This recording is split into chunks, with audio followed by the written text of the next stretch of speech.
The year is 1988. Hasbro and Takara, they're starting to lose steam from the Transformers toy line after the flop that was the Rebirth. Although the toy lines, I think, were doing pretty well. So they had this genius idea.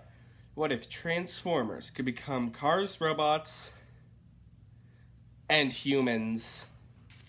Jed was bored here. Welcome back to Weird Toy Talks. Today we got the 1988 and 89 Pretenders. So, let's get talking. They were the 1988 main gimmick besides the mini or the micro master style toys. So all of them came with one bot, which could transform, although allegedly it was like very, very messed up. And they all came with a shell, which the robot could fit inside. Alright, so my intro was a tad bit misleading. I said, what if Transformers turned into humans? Only the Autobots became humans. The Decepticons, with one exception, which I'll mention later, became, they became these monsters, and if these two faces look familiar, I'll get into that in a minute.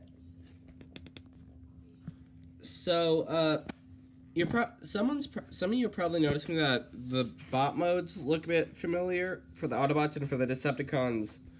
These look familiar, especially because Bomb Burst, Skullgrin, Iguanus, and Bludgeon. Those looked very familiar, and there's a reason for that.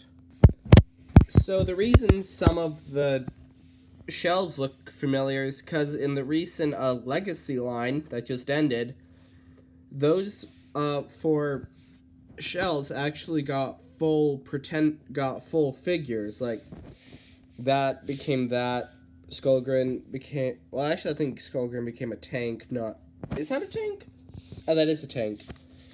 Oh yeah, Iguanus, which is the only one that I actually have, became that little thing. And I think a couple of the Autobots also were built. Bit off topic, but a landmine. Well, some of you, especially people who were Transformers fans around 2005, would recognize that name. Landmine was one of the main cast in Transformers Cybertron, so that's his return. In 1988, Hasbro created the Pretenders and the Pretender Beasts, which were the exact same thing, just they had beast forms and the shells were beasts. So that's pretty interesting. And then they created the Pretender cars. I forgot about those, which they're hard to describe. It's like the bot hid inside the car. I can't find a good picture of it. But yeah, the bot hid inside the car and the bot could both become something. These were similar to the Action Masters. You can check out that video on my channel. And then in 1989, the first Pretender Combiner was created first. The small Pretender style. They were rubber, as it says in here. You can pause to read through that. The Autobot Monster Bots, I believe they were. Nope, just Monster Bots. They became that big thing. They were all Pretenders. Bludgeon, which I mentioned.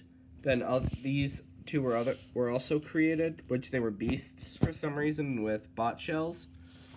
And then I believe there was, they went through, and then they created these Pretender shells, which could transform. I believe you can see better pictures down there, but they became vehicles that could,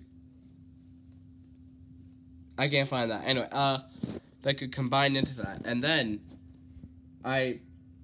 there was something very special. The Pretenders Classics. Bumblebee, Jazz, Grimlock, and Starscream. They were made as Pretenders as well. You can see here, they all had Pretender shells, which, one of them was weird. They made Starscream a human, And as we covered, most of the Decepticons became monsters. And that's the history of the Pretenders. Be sure to like, subscribe, and I'll see you guys next time.